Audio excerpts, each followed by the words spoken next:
What are you doing right now? Okay, obviously you're watching this video, right? But what were you doing before? Were you watching a different video? What I want to know is, does that content that you just watched bring you happiness? Does it thrill you?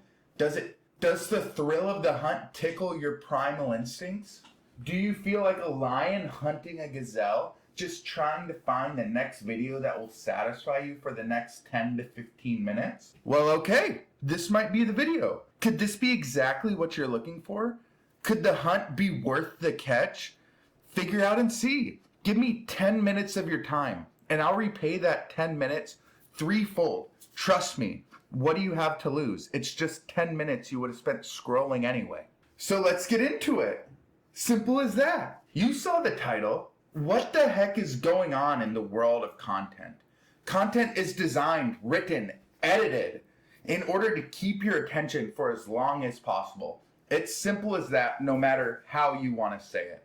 Content like the video you're watching right now, all these cuts, all these different camera angles. Content creators like me, Mr. Beast, Dwayne "The Rock" Johnson.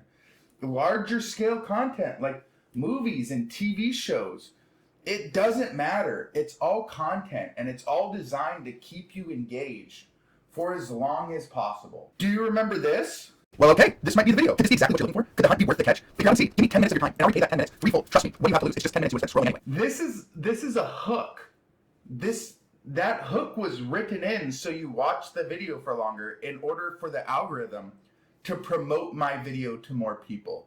If you watch the whole duration of the video, the algorithm will think that this video is wonderful and it will promote it to as many people as possible because you watched the full duration.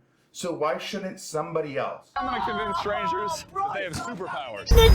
That's Mr. Beast, and this is how he's about to pull off. Challenge the deadliest player in Minecraft. Driver can beat Ronaldo in a 1v1. I'm going to give him $1 million. In this video, Looks like I am sitting on $5 million in 15,000 feet in the air, and inside of this bag is. This is content now.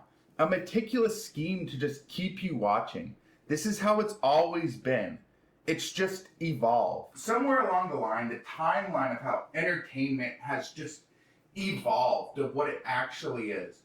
Corporations have found out that this stuff that you're watching right now is addictive. Then they exploited this knowledge of content addiction by bribing and manipulating content creators to edit and paste their videos, leading the viewer to become addicted to the content. Content creation can be broken up into two separate things. Ready? Did you find genuine happiness watching this video or the last video that you watched? Or is the content just good enough to where you're like, oh, I'll watch it because I have nothing better to do and I need something to occupy my mind? Be honest with yourself. Are you looking for actively good content or just something to keep the steady flow of dopamine going? Whatever group you fall into, both of them are equally as interesting to explore. So be honest with yourself.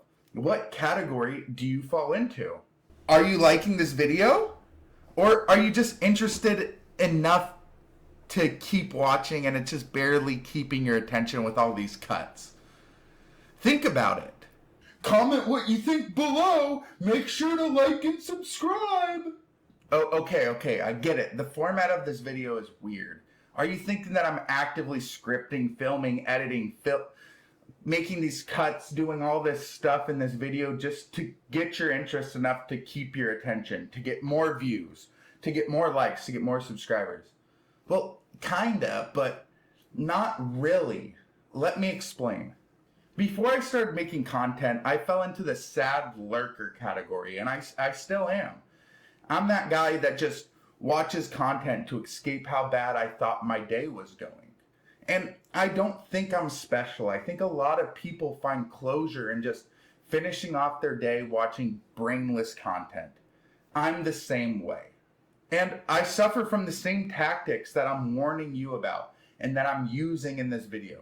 I think I'm addicted to content. The more I think about it, the more I realize I can't do much without content. Well, I'm sitting here writing the script. I had Rick and Morty playing on my TV while I was writing the script. And I know I'm not alone because the person that I live with also wants Rick and Morty or Bob's Burgers or whatever content, Drew Gooden, anybody, playing in the background while we have to do work. So this got me thinking, okay, I'm addicted to content.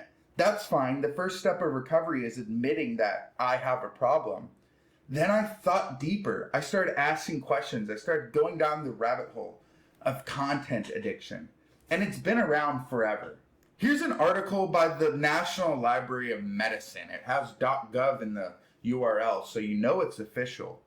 Of internet addiction over the decades and this woman's personal look back into content addiction of her own. But this one part really caught my eye. She said, a friend called me to tell me of her divorce because her husband became addicted to AOL chat rooms.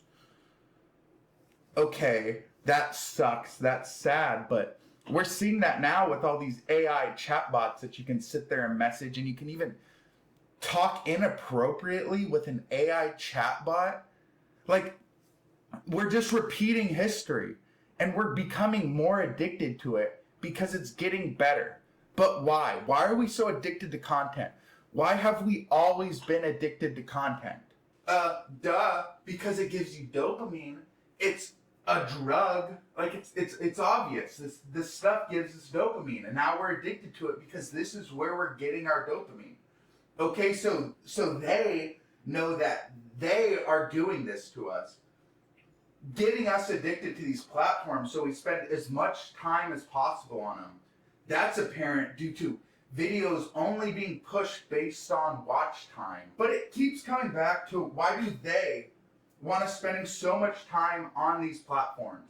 Is it for advertisements? Is it for money? Duh.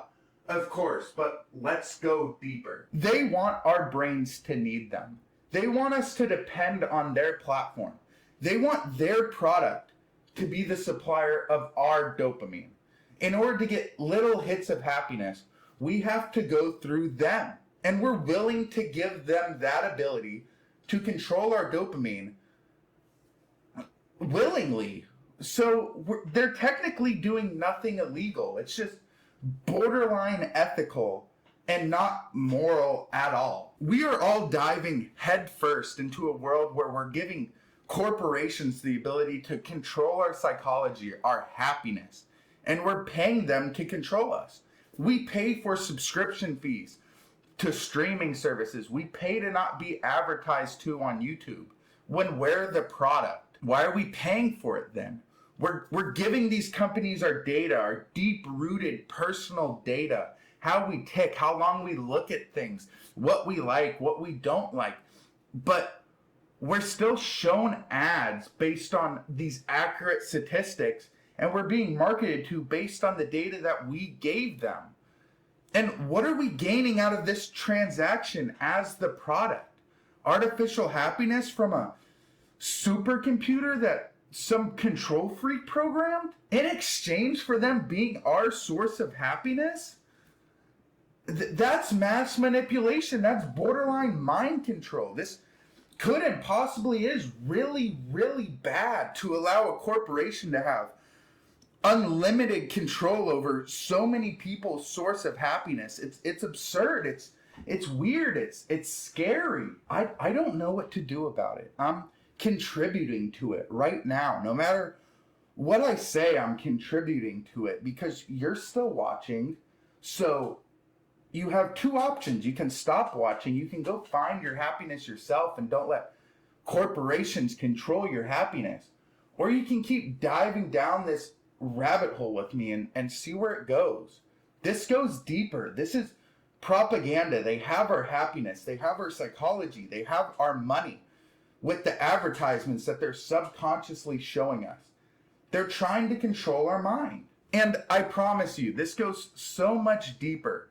And for my final YouTube content creator trick, part 2 will be coming out in 4 days. So subscribe so you don't miss out on the next video.